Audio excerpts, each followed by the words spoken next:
All right. All right. Hello, everybody, and welcome to tonight's Wildlife Wednesday on the Statewide Board of Game Proposals. I'm Chelsea. I'm the Communications Director at AWA, and we are really happy to have you here tonight. Nikki, if you want to, yeah, thank you.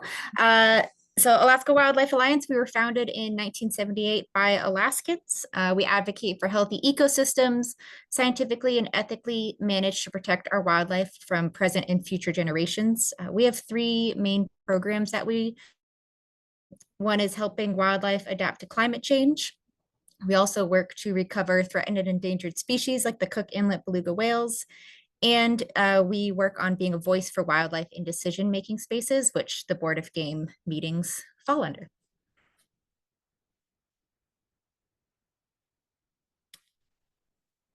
All right, next slide. Perfect.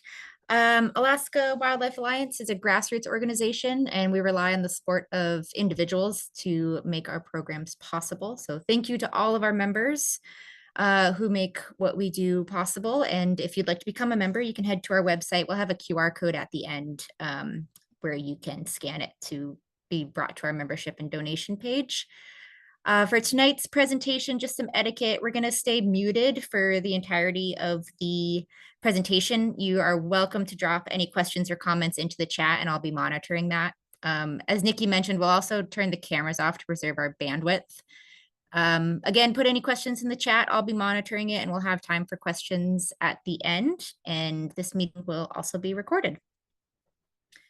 So with that, our executive director, Nicole Schmidt's going to take over and run through the statewide Board of Game proposals. Thanks, Chelsea, and thanks so much for being here. I see some familiar names and I see some new names, so appreciate you spending your Wednesday evening with us. As Chelsea mentioned, I'm going to talk tonight about the 2025 statewide Board of Game proposals. And so wanted to start with those who are new to this process. What exactly is the Board of Game? This is a 7-member board. Each member serves 3-year terms, and there are no term limits. So a member can serve recurring terms, they can get off and get put back on. And members are appointed by the governor and confirmed by the legislature. This normally happens in the spring. So we'll have more information on the upcoming confirmations in a couple months. The Board of Game has a tremendous amount of power. They determined the open and closed seasons for hunting and trapping, the areas for those activities, bag limits, which means the number of animals in a species you can hunt or trap, methods and means. Overall, we think of them as kind of the captains of the ship that set the policy and direction for the state wildlife management, and they make allocative decisions. So that means if there's a moose population, the allocation to determine how many of those moose are available to be hunted by residents versus non-residents. So some of those tricky human questions. And a lot of people are under the impression that Alaska Department of Fish and Game makes these decisions, but that's not the case. The decisions are held with the Board of Game, and the Alaska Department of Fish and Game is responsible for the management based on those decisions. And ADF&G does have an opportunity to analyze and give their input to the board. ADF&G also presents proposals to the board for their consideration, but they're not the decision makers. So if you're thinking there's a lot of noise in the world and there's a lot of boards and things that I should care about, but why should I get involved with the Board of Game? Well, they manage every species in Alaska. We often think about this as more a board of wildlife than a board of game. So that includes species that are often used for wildlife viewing, but also hunting. The board manages all of the trapping regulations, which includes trap setbacks from multi-use areas. The board is the entity that authorizes predator control programs like the aerial gunning program in Mulchatna. And then if you're a hunter, they have a lot of decision-making power about when you can and cannot hunt. And they also manage some of the country's most rare species. We think about the Arctic hare. are the only species, or we're the only state that has those species, and a lot of that management falls within the Board of Games. They're incredibly important. And just giving you some context on the timeline of how this process works. Each spring, there's a period where anyone can submit a proposal for consideration. So last year in 2024, they opened up the window for people to submit proposals that impact the central and southwest regions, as well as the statewide region. So everything in the state. At that time, they're also taking up board member confirmations in the legislature. Okay, so ADF&G gets hundreds of proposals. They put them together into a proposal book, which is released in the fall. So in fall 2024, that proposal book was released, and advisory committees around the state started to begin to meet and review and vote on those proposals. All right, so that brings us to now-ish. In March and in late February, the departments, that includes Department of Law, Alaska Wildlife Trooper, ADF&G, will publish their comments on those proposals. The public comment deadline for this meeting is March 7th. So you have a couple of weeks yet to submit your proposals, or your comments to the Board of Game. And then at the end of March, from the 21st through the 28th, there will be the statewide meeting. This meeting will be held at the Anchorage Egan Convention Center. Public comment is usually available to testify in the first 3 days of the meeting. So in that case, it'll be the 21st through the 23rd. And so just to put this into the scale of when these proposals come to be, the board takes regions every 3 years. And so you can see down here in this yellow box, this is when the statewide regulations will be considered. So they're considered once every 3 years.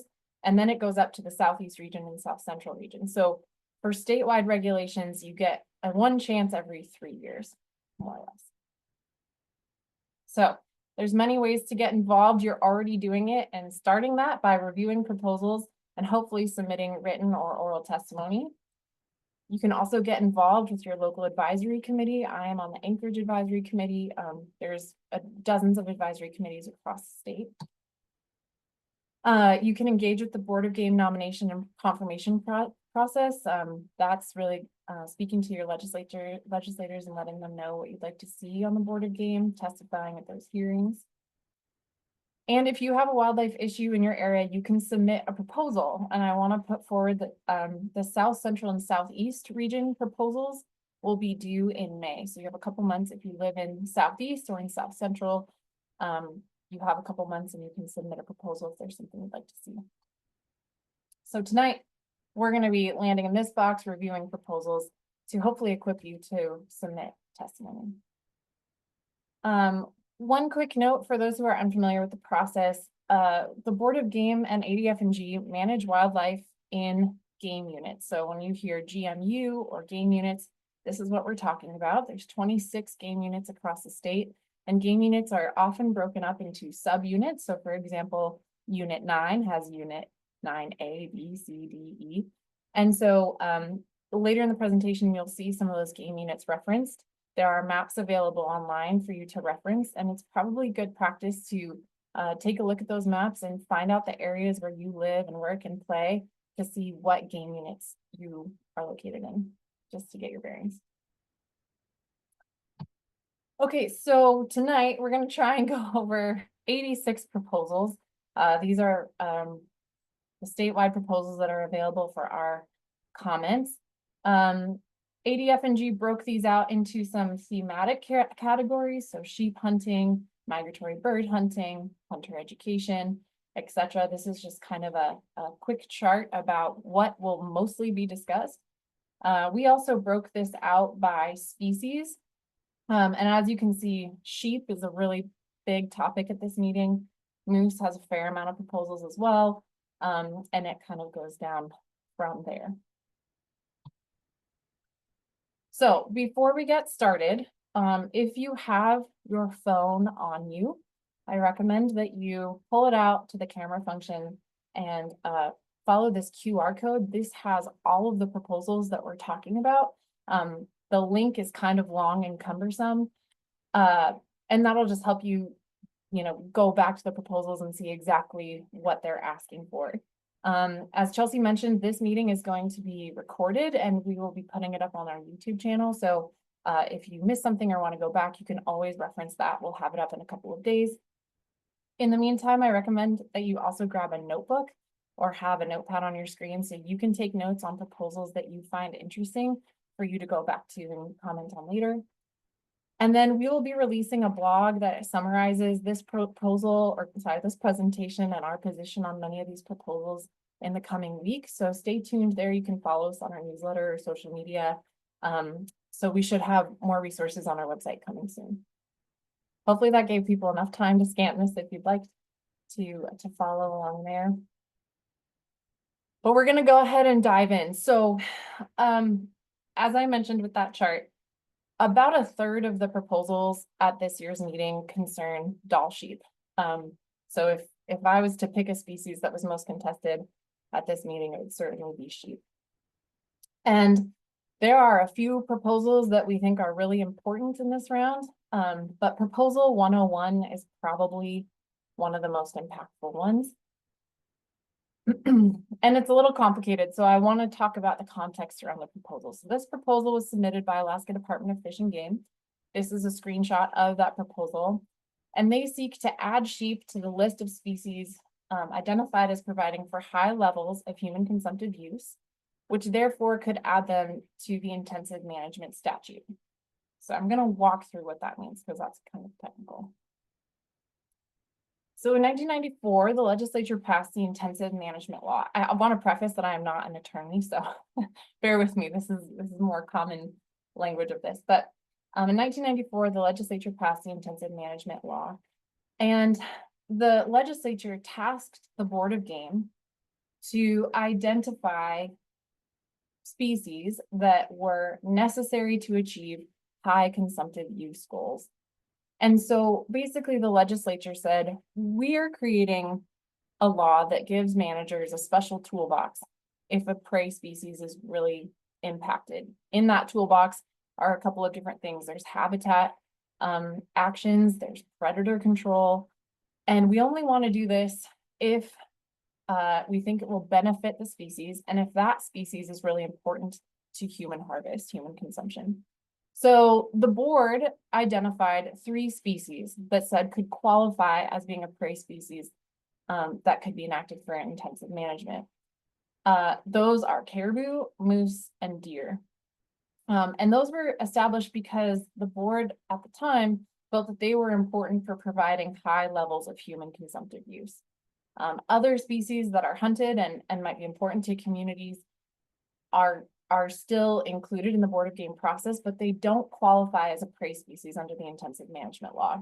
And it's been that way for 20 years. Once these species were identified, then the legislature said the board needs to make regulations to establish population objectives and harvest objectives for those populations. So what happens if proposal 101 is adopted? It would be the first step in a process to allow intensive management on Dall sheep populations. So it doesn't mean that sheep would be intensively managed, but there have been many documented instances of ADF&G on the record stating that they would like to enact predator control for the quote unquote benefit of Dall sheep populations, which by and large are declining across the state. Their interest in enacting predator control is mostly on wolves and golden eagles, though there's questions about the legality of eagles in terms of my national management of those species. If this is adopted, then the Board of Game would be tasked with evaluating sheep populations and coming up with harvest objectives and population objectives. And I know this slide has a lot of text, so again, we'll have this on the website. But the important thing to take from this is that a population objective and a harvest objective for a population is a goal that's set at the time of that Board of Game meeting. So in Alaska, where climate is changing and a lot of those changes are impacting sheep populations, the board could set an objective for a sheep population that might not be attainable in 10 years. And yet, if that occurs, then the board is tasked with trying to manage that sheep population to that somewhat arbitrary goal. So AWA opposes Proposal 101 for a couple of reasons. The first is that we do not think that sheep qualify as a species that, per the law, provides for high levels of human consumptive use. And for context, caribou, deer, and moose are a very widely hunted species. Each year, on average, about 25,000 caribou are hunted, 10,000 deer, 7,000 moose. Sheep harvest is considerably smaller. In fact, in 14 of the 15 game units where sheep hunting is allowed, there is no, and this is a technical term, amount necessary, reasonably necessary for subsistence use. So it's not considered a subsistence species, except for in units 11 and 19C, where it's at most 75 sheep.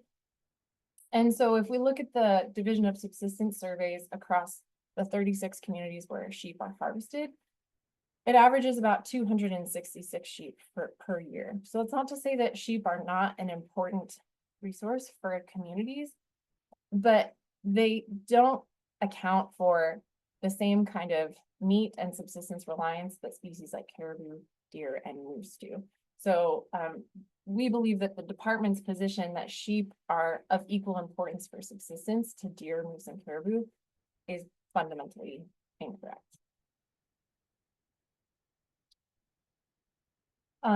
In recent years, intensive management has basically become synonymous with predator control, and that's an unfortunate direction that's been trending with our Board of Game. And predators, per the research that we have on declining sheep populations in Alaska, are not the problem. Of the 14 management reports that we have for sheep, most of the reasons cited for their declines were habitat, a loss of winter habitat, weather, nutritional factors, severe winters, late spring breakup, and then a failure of lamb recruitment. And that's a complicated issue. But the only mention of predation as a contributor to sheep declines from those reports was found in Game Unit 11. And the biologist cites uncontrollable factors, including weather, habitat quality, and predation. So that doesn't mean that predation doesn't happen. Of course, it happens. It's documented that coyotes and eagles are the most common non-human predators, but there's still a lot of questions around predation and their role in sheep decline. For example, is that compensatory, which basically means were the sheep that were killed by predators likely going to die naturally? And was natural selection basically not a net negative for that population? Complicated by whether or not the sheep population is near its carrying capacity given the changes in climate. And there are some studies that say predators don't have an impact. So of course, non-human predation is always a factor, but we haven't seen anything that points to predators as being the silver bullet, quote unquote, to recovering our declining sheep populations. One of the big reasons we oppose this is that it sets a pretty dangerous precedence, we believe, because if any big game species can be characterized as providing this high level of human consumptive use, there's nothing to stop the Board of Game from adding mountain goats or muskox or bison to the list of species that provide that use and could therefore have intensive management programs enacted on their behalf. And so, the scope of the intensive management law was deliberately made narrow by asking the board to define just a few species. And by opening that up, we're very concerned that it enables the Board of Game and ADF&G to apply kind of a new standard paradigm for management that is reliant on intensive management and predator control. And finally, if the board adopts this proposal, they need to be very careful because we need to make sure that any harvest and population objectives that we set for sheep are realistic, given the rapid changes to sheep habitat, and climate. And if the board passes this proposal and then sets really high population objectives, no matter how many predators you kill, no matter if you could snap your fingers and change rising shrubline, we might never get to those population objectives. And so the board needs to be really realistic about not only what sheep populations can sustain now, but what they're likely to be able to sustain in the future, which might be less than we've historically seen. Nikki, Yes. we just had a question from Carly asking if the frequency of avalanches have affected the sheep and goat populations. That's a good question. I can't say for all of the state. There have been documented mortalities for goats and avalanches, pretty significant ones. And I think there's a lot of, contributing factors, but I'm not sure about avalanches specifically for sheep. It's a good question, and I think one that we can look into. But do know that it has impacted localized goat populations pretty significantly at times. How's that for a non-answer? There are 29 other sheep proposals. So if you're interested in sheep, this is your year. Many of them pertain to Unit 19C specifically, and that's the unit just west of Denali National Preserve. You can see on this map here, kind of on the right.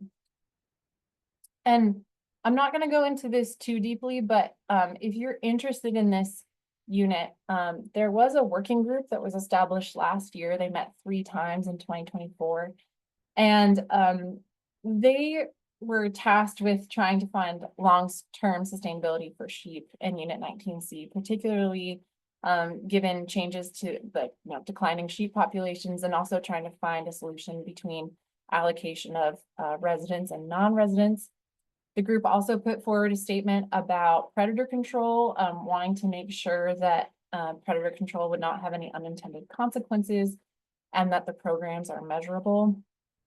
And then they also recommended a guide concessionaire program, which we can go into a little bit here. Essentially, that working group met a couple of times, and they submitted their own proposal to the Board of Game, which is Proposal 190. They seek to close all the general season hunts except for one in 2025 for sheep, and then creating a temporary draw hunt with allocation split between residents and non-residents. And they want to use 19C as a pilot program for a guide concession program that would be implemented within the next 3 years. And they have some requests if the concession program is not put in place. The working group did take some positions on other proposals. They supported Proposal 92, which recommends higher hunter education. They chose, interestingly, to take no action on a number of proposals, including Proposal 101, which is the one that we just discussed. And then they opposed other proposals because it was inconsistent with the proposal that they put forward to the board. So if you're interested in 19C sheep, I recommend you looking at the resources from that working group. Our position on sheep and 19C is that we share the concern about declining sheep population and the desire for more research, including collars on those sheep. We share the working group's concern for the unintended consequences of predator control. Currently, sheep are not able to be a species where an intensive management program can be developed. So they can't officially have predator control, and we would like to keep it that way. We support a higher allocation to resident hunters over non-residents, especially in areas of subsistence. And we want to limit the unfair advantages that might be contributing to higher sheep mortality, like scouting from airplanes for sheep hunters. And generally, we support working groups. That model, one supported by ADF&G, generally leads to more consensus and is allows folks to dive deeper into those topics. So we appreciate that model and ADF&G's support of that model. Again, all the sheep proposals can be found in the proposal book. There's not enough time to go through all of them. But please look at that if this is a species that you're particularly interested in. Okay, We're gonna now jump around to a lot of different species, but another big proposal, I was really wrestling with this one being the most important, or if sheep. There are a lot of really impactful proposals this year. But there are three proposals, proposals 126, 127, and 128, seeking to legalize night vision and thermal optics to hunt fur bearers statewide. So a little background on this. We're going back to 2016. At the statewide board meeting, Alaska Wildlife Troopers submitted a proposal to the Board of Game asking that the board prohibit the use of forward-looking infrared devices. So we're going to call those FLIRs for now. And the board approved that proposal. So the FLIR technology was not allowed. Fast forward then to last year at the 2024 Interior meeting, the Fairbanks Advisory Committee put forward a proposal asking that the board allow the use of electronically enhanced night vision devices. So that's not just goggles, but night vision applications on your phone or cameras, as well as the FLIRs for taking fur bearers in the interior. The board passed that proposal. And so currently in interior game units, those night vision tools essentially are allowed. One important thing for those of us who might not be familiar with night vision hunting techniques, FLIR is different than night vision because it can detect heat sources and then projects an image. So it's not necessarily night vision. It's a little bit more of an advanced technology. And it makes it possible to detect the heat of animals against cooler backgrounds, which is particularly important in the winter. And it's available on handheld cameras, cameras that can be attached to a smartphone, goggles, and importantly, rifle scopes. So it's essentially thermal cameras. ADF&G has acknowledged that these devices provide greater aid to trappers in identifying and locating animals in the snow. So the reasons that we oppose these proposals, all three of them, is that the board did previously prohibit the use of these devices not that long ago in 2016. And the reason they opposed them is because they were concerned about the impacts to harvest, that it would allow for increase of harvest. So we're not really sure what changed, especially because in the interior changes were made in 2024. So we don't even have a full season, a full trapping season of data to understand how the use of those devices increased, or maybe it didn't have any impact, but what effect it had on harvest. And it's important to remember that it was the wildlife troopers that submitted the initial proposal asking to prohibit FLIR devices. And these proposals seek to basically defy that recommendation. What's surprising, and I admit discouraging, is that ADF&G for the first time is supporting these proposals. Even though the department is normally neutral on questions of methods and means and has cited previous concerns about these technologies increasing harvest, this year they chose to support it. Overall, AWA supports fair chase hunting principles and practices, and the use, particularly of FLIRs, does not fall under that. And these technologies are not commonly allowed in hunting states, and when they are, they're rarely applied to fur bearers. So this is a map of states where night vision is allowed and is not allowed, and you'll see the western US is mostly not allowed. But in states where it is allowed, there's many qualifiers. So for example, night vision in Idaho is only allowed for coyotes and raccoons, and you have to have a permission or a permit.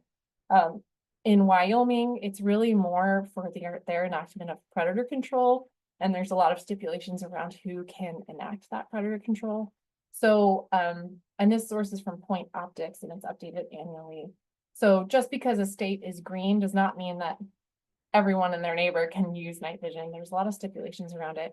So this would be a big change for Alaska and would be pretty unusual for hunting in the United States. Okay. We're changing direction sharply. But overall, 126 through 128, we strongly encourage you to do the same. There are a couple of migratory bird hunting, particularly of sea ducks. So I put a list of some of the species we're talking about here. There are three proposals. Most of these came from folks in Ketchimak Bay and in the Homer area. So proposals 85 through 87 seek to limit essentially the access of migratory bird hunting guides and transporters, and put some limits on technologies that are able, particularly with boats, and rules for hunting waterfowl. Proposal 86 is one we're going to talk about a little bit more, and that is requesting to require the mandatory harvest of sea ducks. So on this slide, anything in green is what the proposers are asking to add to regulations. And you can find those more deeply cited in those proposal books. Quick background on sea duck populations in the US, they've fallen about 30% since 1970. And by all accounts, they remain in decline. And their populations are slow to recover for a couple of reasons. They have a really incredible amount of site fidelity. So they tend to go to the same areas every year, which means that local impacts to sea duck populations can affect larger, the larger population because they're so loyal to their old stomping grounds. In general, they don't breed until they're 2 or 3 years old. And they usually only lay about 1 clutch of eggs per year, whereas some other duck species lay about 2 or 3. And then they have significantly lower chick survival rates than other ducks. And so the authors of Proposal 86 were seeking to require a mandatory harvest reporting of sea ducks so that the department would have more information on whether or not harvest was exceeding what was sustainable for the population. So let's talk about how we understand migratory bird harvest. It's mostly done through the National Survey, which has 3 different components. These are some details on those programs or on the components of those surveys. But the important part is that each part of this process is voluntary. So whenever a duck hunter registers in Alaska, they buy a duck stamp. That immediately puts them into the HIP program. But reporting harvest is voluntary within that program. The state collects those data and then sends them to Fish and Wildlife Service, who then creates a statistical sample of hunters and asks them to voluntarily report their previous year's harvest. And then again, the PCS, the Parts Collection Survey, is also done annually, where hunters are asked to voluntarily collect and send parts of the birds that they have harvested throughout the year so that the state and federal agencies can examine them. What's important for the PCS is that when there's seasons that are meant for more like trophy birds, and those birds are taxidermied, hunters are less likely to submit feathers and wings and other parts of the bird because they're going to be taxidermied. Most waterfowl are assessed by aerial surveys during the breeding season, but sea ducks make this pretty complicated. It's not easy to do, mostly because some of those population segments breed in the subarctic and Arctic regions of Canada and Russia that aren't very well surveyed. They breed later than other duck species, and most of those surveys were designed for species that breed earlier. And then some sea duck species are counted as groups because it's really hard to get a refined, identification from the air. So they're not completely accurate.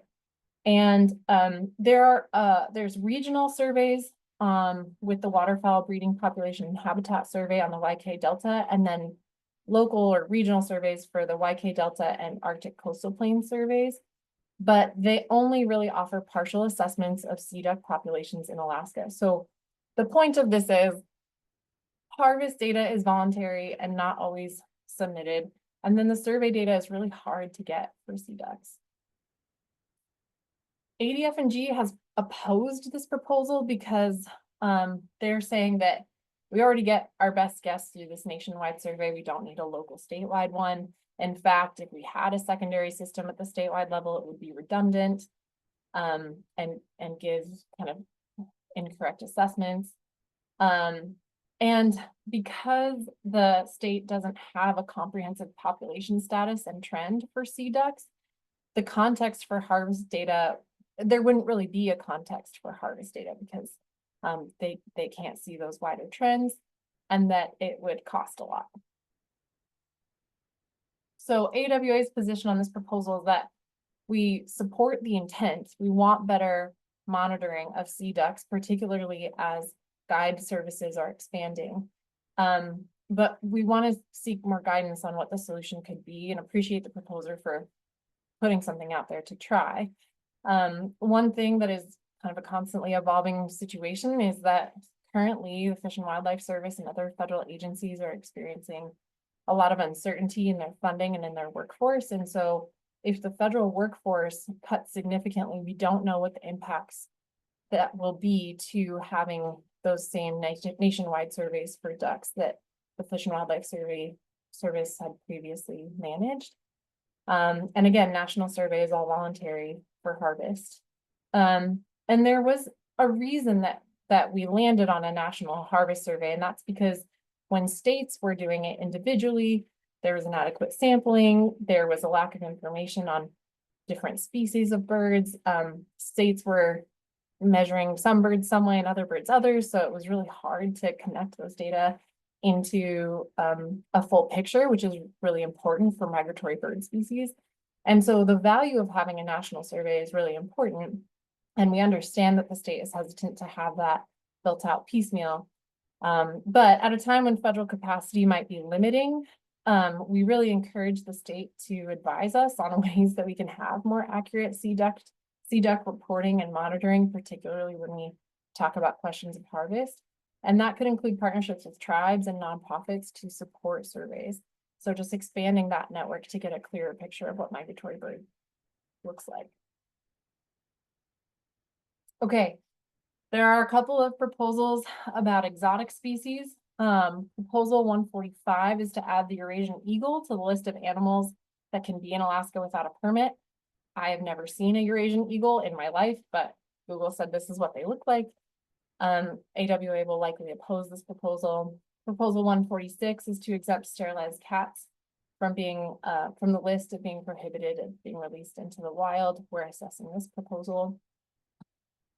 But there's one really important one. This is proposal 147.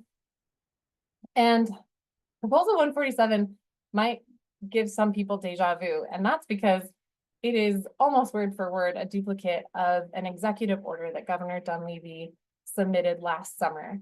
And the executive order ultimately failed in the legislature, but it sought to change control over what we call the clean list, which is the list of permitted species, exotic species, essentially, to be brought into Alaska, which is controlled currently by the Board of Game.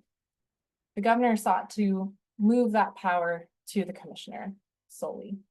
And when after that executive order failed, ADF&G resubmitted this proposal to this statewide meeting, saying that it's an opportunity for essentially the public to see what they want to do with exotic species.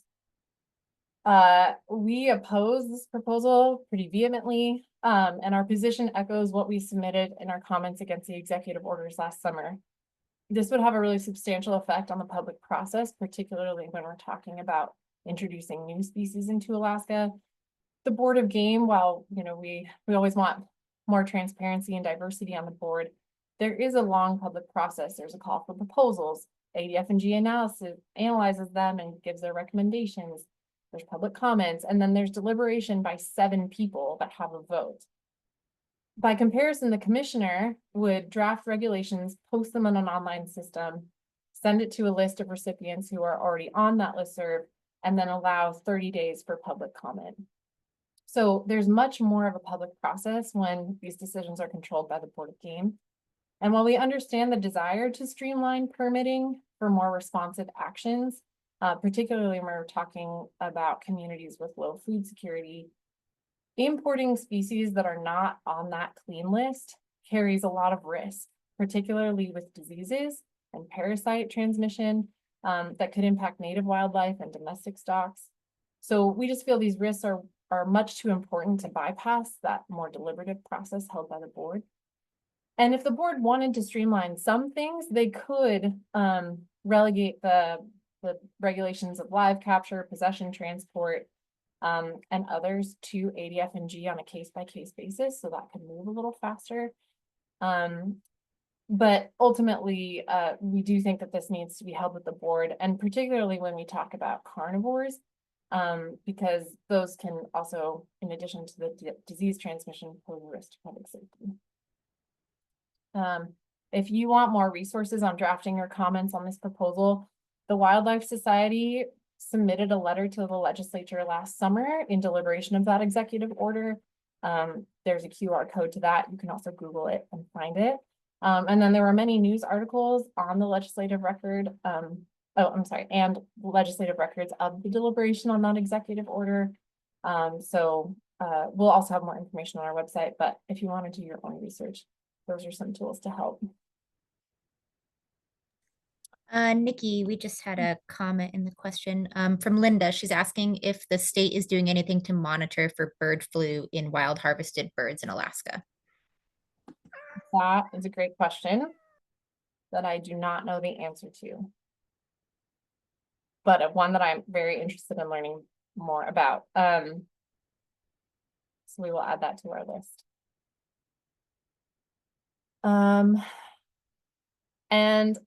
I just saw, because it popped up, Chelsea, about does 147 have any, it just popped down, but any conversation about aquatic species? And it just regards to the full clean list. And so I'm more familiar with the terrestrial aspects of it. My understanding is that executive order initially came out because there was interest from some folks in South Central to bring in llamas or alpacas, and it wasn't going through the Board of Game process. So they were hoping to streamline it through the commissioner's office. But we'd have to look at that clean list to see all the species that would be impacted. I'm cognizant that we have about 15 minutes left, so I'm gonna try and run through these as quickly, but also as succinctly as possible. For moose, there are many proposals about moose. Most of them are antlerless hunt authorizations, and to be honest, they are all going to pass unless the local AC advisory committee says that they don't want them to pass. So I encourage you to look at those proposals, but I wouldn't pore over them necessarily. There are a couple of proposals for our hunters in the audience, requesting that there be a minimum standard rifle cartridge and a minimum standard caliber rifle for moose hunting. And these proposals came from an interest to basically reduce moose suffering, that people were hunting moose with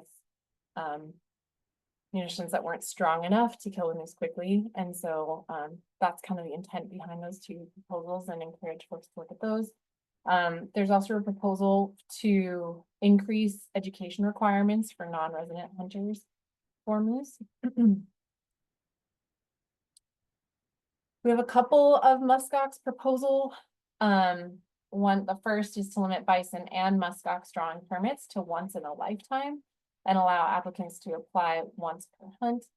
And then the second is fairly different, but proposal 138 is to remove the requirement for a locking tag and subsistence hunts for muskox. This is mostly impacting, the latter is mostly impacting folks who live out in Nome and are federally qualified subsistence users. But if you or others are affected by this, would be interested in checking out those proposals. Goats proposal 90 and 91 are essentially the exact same, seeking to require all goat hunters to pass an online mountain goat quiz prior to hunting. This is to reduce the accidental take of nannies, which can have a really important impact on the goat population.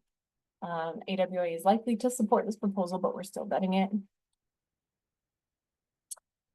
There are a couple of proposals for fur bearers, also noting that the night vision goggles wouldn't impact fur bearers, but wanted to highlight that one separately. One is trap ID, basically requiring that traps be identified. AWA supports this proposal, and it's asking that if not their name, they can have a tag that is registered with the Department of Fish and Game. So all of Bob's traps can have his code, which might be 547, 547, 547. And it would just allow more transparency around trapping particularly traps that have caught dogs. We also support two proposals, proposals 132 and 133, which would prevent the use of snow machines to approach and pursue wolverines. We're strongly supportive of this, have always been in position. Our position has always been to reduce the active, basically corralling and chasing wildlife for hunting. So we encourage you to support those two proposals as well. Bears aren't much of a heavy topic in the statewide meeting. There's two proposals seeking to define the terms permanent dwelling and developed recreational facility for bear baiting. This is important because bear baiting regulations say that they need to be a mile away from permanent dwellings. And so the author is trying to create some clarity around what is defined as a permanent dwelling or a developed recreational facility. We support the premise that these definitions need clarification, but we're waiting for input from Alaska wildlife troopers to see what makes the most sense out in the world. And then there's two proposals to reauthorize resident brown bear tag exemptions. This is similar to antlerless moose hunts. Encourage folks always to submit comments on things that they care about, but I think these are almost certain to pass. There's two bison proposals. The first is proposal 88. This would add wood bison to the list of game species allowed to be taken for cultural practices under a permit for the Department of Fish and Game. This comes from the Tanana Valley Working Group for Bison Reintroduction. And it's important to note that it's estimated that bison won't be taken from this population for probably a couple of decades. But if folks are interested in this proposal, we'll have more information in our blog. Proposal 122 would allow for proxy hunting for plains bison statewide. So there's plains bison and wood bison. So again, this is likely going to impact only a few folks who are bison hunting. The bison populations are fairly experimental in Alaska after having been extirpated long ago. They're now being brought back, and so reintroducing bison onto landscape has had its challenges with allocation even before those bison are able to be hunted on kind of a larger public scale. We have just a couple more slides. Proposal 148 addresses intensive management generally. The proposal seeks to impose certain conditions on the commissioner's ability to implement an intensive management plan after it's been adopted by the Board of Game. So essentially, after the board has said yes to a predator control program, the commissioner may determine whether or not to implement the plan, but only under certain conditions that are strict to that statute. So another important piece of this proposal is that before a predator control program would be implemented, there would be notice given to the public and a comment period in accordance with the Administrative Procedures Act. AWA is still working through this proposal. We'll have more updates on it soon. But as many of you know, we have many actions to reel in the state's intensive management programs, particularly with the Mulchatna program. We have our oral arguments in that litigation on March 3rd. So if you're interested in attending that, we have an in-person option, and then we also have a Zoom link. And so we certainly want more public transparency around these processes and a more deliberative process when enacting predator control programs. So the next two slides are for species or proposals that impact big game generally. So these are very broad. Some of them are about allocation of draw permits between residents and non-residents. Some of them regard, proxy hunting. Again, the minimum standard center rifle cartridge for big game, similar to that moose proposal. So if you're a big game hunter, or if you are interested in big game or big wildlife, encourage you to look through these proposals. Some of them are quite technical from the hunting perspective and others are less so. And then there are a handful of proposals that impact hunting processes generally. As you'll notice, proposals 119 and 120 seek to change the boundary between game units. There's, and 121, I know there's some folks from Homer on the call. So one proposal to divide unit 15C, which is the Southern Kenai Peninsula, into 2 subunits. So that could change, that could have impacts on how populations within those units are managed, because you can open or close or manage seasons within those subunits. And so making smaller geographic areas can make for more fine scale management, if that's something that would be helpful. And then there's a couple of proposals concerning taxidermy and the transfer of game meat. Okay, I know that was a tremendous amount of information. So, and I do want to have a couple more minutes for questions, but moving forward, this was a very quick and dirty overview of the proposals. I really strongly encourage you to review the proposals. You can click on that or scan that QR code. Again, we'll also have the proposal book linked on our website soon. The deadline to submit written comments is March 7th. If you miss that deadline, you can still comment, but you need to go in person. I also strongly encourage people to testify in person. It just helps put more character behind your comments, and the board seems to listen to that more than it helps it jump off the page when there's thousands of pages of comments that they need to go through. So if you're interested in attending the board meeting, you can also watch or listen virtually. That'll happen between March 21st and 28th. It'll be at Anchorage at the Convention Center. Public comment usually starts the first day, which is Friday the 21st, and runs through the weekend. But if you do want to testify, it's important that you sign up no later than Saturday the 22nd. If you are coming from out of town and want someone to sign you up, please let me know. We do that all the time for people. Also, if you have any questions about the testifying process, it's a big part of our job is helping people get comfortable navigating the board game space. I'll go back here to the slide now, but does anyone have any other questions? And I apologize that I might not be able to answer really specific ones, but I will certainly try my best.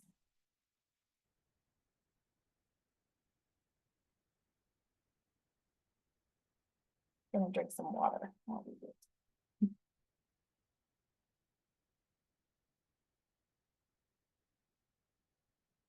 Okay, I see Anne has a question. Are you able to access the chat, Anne? Or we can put it.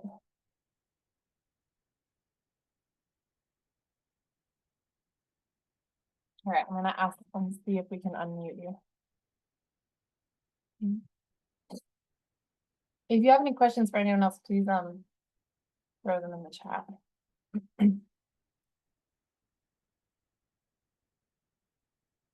Thanks, Carly. I also want to say while we're trying to get Anne connected here, thanks so much. We have many AWA board members here as well, so thank you. They dedicate a lot of time. Okay, Anne, we're having trouble unmuting you. Okay, sorry. Okay.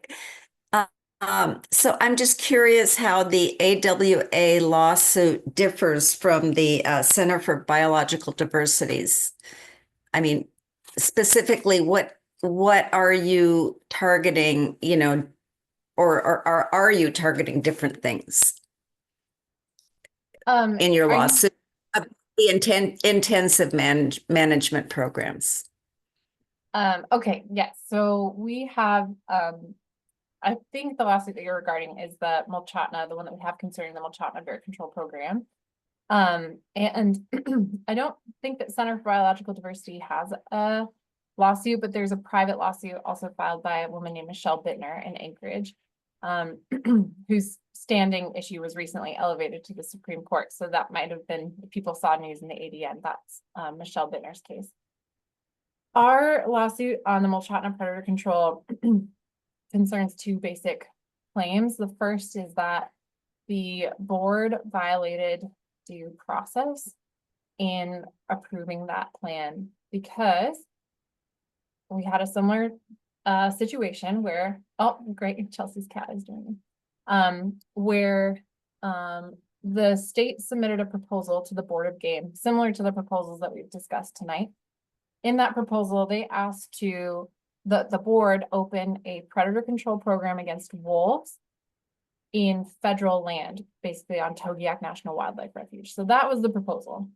So then public comments came in, just like we're doing tonight. Everyone submits their comments, everyone testifies, public comment period closes.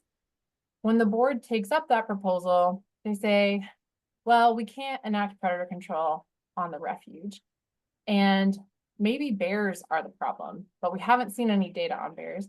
So then they went to lunch, rewrote their proposal or created an amendment where that amendment added bears to the proposed predator control program and made the region on state land. And so our lawsuit says you can't take a proposal that talks about wolves on federal land, have the public process occur, and then essentially amend the proposal so far beyond its original state that it's on a different species and a different land geography. So that's our due process claim in a very quick nutshell. The second is that because there was no deliberation or presentation on the bear population in the area that the Multnomah Predator Control Program is occurring, the board has no way of knowing if the predator control program violates sustained yield. In other words, we didn't know how many bears were there before. We know that there's been about 200 of them shot from planes in addition to hunting and natural mortality. But without that pre-program data, we don't know what the overall impacts to the bear population are. So those are our two claims. I'm not as familiar with Michelle Bittner's lawsuit, so I can't speak to that, but those are the oral arguments that we'll be presenting in just a couple of weeks. Okay, thank you. Yeah. Okay, I think if there's any other questions, I think we'll wrap up for tonight, but my email is on a slide later, so you're always welcome to reach out there. But I'll hand it over to Chelsea. Yeah, thank you everyone for attending tonight. I hope this was informative and that you feel inspired to submit public comments. The top QR code is to donate or become an AWA member. Again, we rely on member funding to maintain these programs. Becoming a member costs $35 a year. And then the bottom QR code is to sign up for our monthly newsletter and receive more action alerts. We send a newsletter once a month, and then we also will sometimes send additional emails just to notify people of meetings like this one. So feel free to sign up. We'll have a newsletter coming out shortly. And yeah, otherwise, thank you so much for joining us tonight. All right. Good night, everyone.